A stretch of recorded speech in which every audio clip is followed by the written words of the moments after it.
Hi friends, ఈరోజు mister Bachchan అనే movie చూసొచ్చాను. ఇందులో హీరో రవితేజ, హీరోయిన్గా భాగ్యశ్రీ, కొత్త హీరోయిన్, అలాగే డైరెక్టర్ వచ్చి Harish Shankar.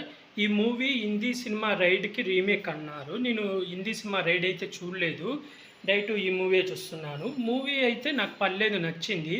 Movie story line వచ్చి మన hero sincere income tax officer అన్నమాట. అతను సిన్సియర్గా ఉండడం వల్ల అతన్ని సస్పెన్స్ చేస్తారు.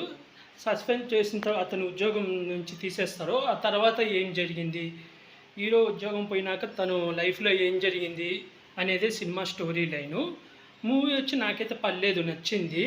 ఫస్ట్ హాఫ్ అంతా మనకు ఫస్ట్ 20 నిమిషాలు తను సిన్సియర్గా ఆఫీస్ వర్క్, అదే తను సిన్సియారిటీ చూపిస్తూ అతను చేసే వర్క్ చూపిస్తారు. తర్వాత అతన్ని సస్పెండ్ చేయడం, తర్వాత అతను తన సొంత ఊరికి వెళ్ళిపోతాడు. వెళ్ళిపోయినాక అక్కడ హీరోయిన్ని చూడడం, హీరోయిన్తో లవ్లో పడడం, వాళ్ళ లవ్ స్టోరీ అలా చూపిస్తారు ఫస్ట్ హాఫ్. వాళ్ళ లవ్ స్టోరీ మధ్యలో కొంచెం కామెడీ సీన్లు అలా చూపించి తర్వాత ఇంటర్వ్యూల టయానికి అతని ఉద్యోగం మళ్ళీ అతనికి రావడం, అప్పుడు ఇంకా అసలు స్టోరీలోకి ఇన్వాల్వ్ అవుతారు అన్నమాట. అంతేకాక ఇందులో సెకండ్ హాఫ్లో ఎండింగ్కి ఒక 20 నిమిషాల ముందు ఒక హీరో క్యామియో రోల్ చేశాడు. అదైతే నేనైతే ఎక్స్పెక్ట్ చేయలేదు. అతను ఎవరు అనేది నేను చెప్పను, మీరు మూవీలో వెళ్ళి చూడండి, చెప్తే ట్విస్ట్ పోతుంది. నాకైతే బాగా నచ్చింది ఆ క్యామియో రోల్ అయితే. మూవీ అయితే పర్లేదు, నాకైతే నచ్చింది. ఎందుకంటే నేను హిందీ మూవీ రైడ్ మూవీ అయితే చూడలేదు కాబట్టి నేను డైరెక్ట్ ఈ మూవీ చూసాను కాబట్టి సేమ్ నాకు గబ్బర్ సింగ్ అనేది ఎలా అనిపించిందో దానంతా కాకపోయినా పర్లేదు, కొంచెం అయితే నచ్చింది నాకు మూవీ అయితే. మెయిన్ రవితేజ యాక్టింగ్ అయితే చాలా బాగుంది. అలాగే హీరోయిన్, కొత్త హీరోయిన్ అయినా కూడా తను చాలా బాగా యాక్ట్ చేసింది. డైరెక్షన్ కూడా చాలా బాగుంది. సాంగ్స్ 2 సాంగ్స్ అయితే నాకు నచ్చాయి. బ్యాక్గ్రౌండ్ మ్యూజిక్ అయితే బాగుంది. ఒక క్యామియో రోల్ వచ్చేటప్పుడు, అదే ఒక హీరో వస్తాడండి, అతను వచ్చేటప్పుడు బ్యాక్గ్రౌండ్ మ్యూజిక్ అయితే చాలా బాగుంది. అలాగే జ్యోతిబాబు విలన్గా యాక్ట్ చేశాడు. ఇది ఫస్ట్లో చూపించినంత క్రూరత్వం హీరో వచ్చి ఒకసారి ఫైట్ అవుతుంది, ఆ తర్వాత అంత చూపించలే.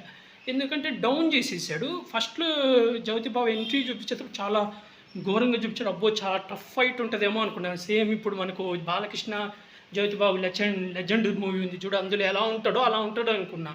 కానీ అంత లేదు విలన్ క్యారెక్టరు.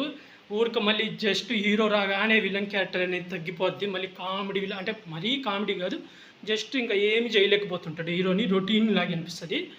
పర్లేదు, మూవీ అయితే నాకైతే నచ్చింది. నాకైతే యావరేజ్ మూవీ. ఇది నెట్ఫ్లిక్స్లో స్ట్రీమింగ్ అవుతుంది, అంటే నెట్ఫ్లిక్స్ వాళ్ళు తీసుకున్నారు, ముందు అనౌన్స్ చేశారు. మూవీ అయితే నాకైతే నచ్చింది ఫ్రెండ్స్. బ్యాక్గ్రౌండ్ మ్యూజిక్ బాగుంది, ఫైట్లు బాగున్నాయి, కామెడీ సీన్లు అక్కడక్కడ కామెడీ సీన్లు అయితే బాగున్నాయి. రవితేజ ఫస్ట్ లవ్ స్టోరీలో వచ్చి రవితేజ కామెడీ సీన్లు కూడా నాకైతే నచ్చినాయి. రవితేజ యాక్టింగ్ బాగుంది. అదే విలన్ జ్యోతిబాబు తను ఉన్నంత వరకు తను బాగా చేశాడు. నాకైతే పర్లేదు. నేను రైడ్ మూవీ చూడలేదు కాబట్టి దాంతో కంపేర్ చేయలేను, ఎందుకంటే నేను అది చూడలేదు కాబట్టి నాకైతే పర్లేదు, నచ్చింది. మీకు ఎలా అనిపించింది అనేది కామెంట్ చేసి చెప్పండి, ఎవరైనా మూవీ చూసిన వాళ్ళు ఉంటే. అలాగే ఇలాంటి మూవీ అప్డేట్స్ కానీ వెబ్ సిరీస్ రివ్యూస్ కానీ కావాలనుకుంటే నా యూట్యూబ్ ఛానల్ని సబ్స్క్రైబ్ చేసుకోండి friends. Like, share, comment, subscribe friends. Bye.